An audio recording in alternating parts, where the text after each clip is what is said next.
Dear Dani, moving sucks. This morning I packed the last of my Zack Danger books into the last flimsy cardboard box and said goodbye to my bedroom in Greyville. I know Greyville's just a regular town, but as soon as this day came, I really didn't want to leave. And I guess my stuff didn't want to leave either. I told Mum that the hole in the box was a sign that we shouldn't go ahead with the move. Franky Brown, she told me, not even looking up as she scribbled kitchen on the side of a box with a big felt-tip pen. I am a scientist. I only believe in fact-based evidence. Now hurry up. The removal van is going to be here soon.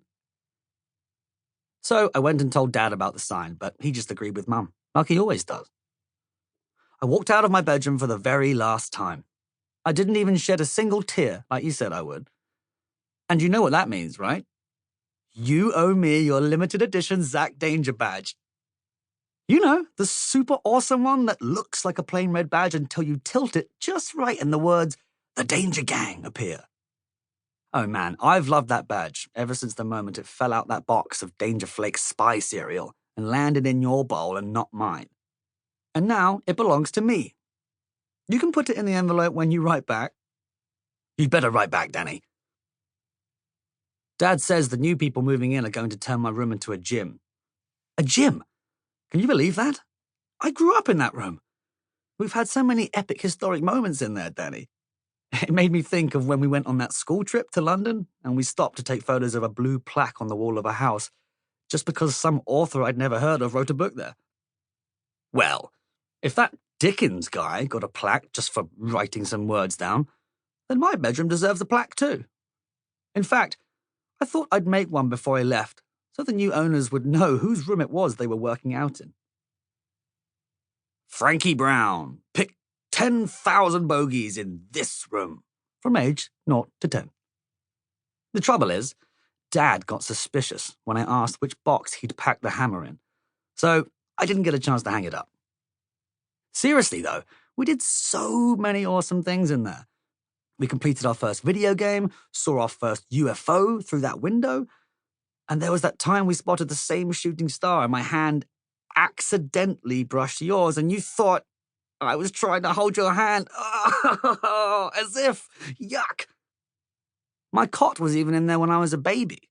And now some stranger is going to fill it up with treadmills and rowing machines. Well, I left them a note on the floor that I think might change their mind. This is a legal document to certify that this bedroom still belongs to a Mr. Franky A. Brown. By reading this legal document, you are entering a visual contract with Mr. Franky A. Brown, the legal owner of said room, and agreeing that you will not turn this historical landmark into a gym, and that you will instead get a gym membership like everyone else. Nor shall you change said bedroom in any way without written consent from Mr. Franky A. Brown himself. If you break this contract, you will face serious you will be in big trouble with the law, including the police, or worse, a lawyer. Unfortunately, Mum found the note before we left. You need to learn to let go of things, Franky, she sighed. I'd happily leave Max behind, I told her, but apparently that wasn't an option. So Max had to come with us to the new house too. This sucked because he pooped his nappy in the car on the way there, but Dad said there wasn't time to stop at the services, so I had to go the whole journey with my head out the window to stop myself breathing in his poo particles. We drove past that big cooking apple tree in Mr. Flaxen's front garden, and I remembered the time I dared you to climb all the way to the top. When you did, you celebrated so hard the branch snapped, and you fell all the way down, landed on me, and we both ended up in hospital with matching head bumps. We got to stay home from school together the next day, though, which was pretty cool. Then we ate that Nutter Crunch ice cream we found right at the bottom of the freezer that was 10 years out of date, because you said it was vintage, and that ice cream gets better with age, like the stinky cheese my dad eats at Christmas. We both ended up with brain freeze and food poisoning.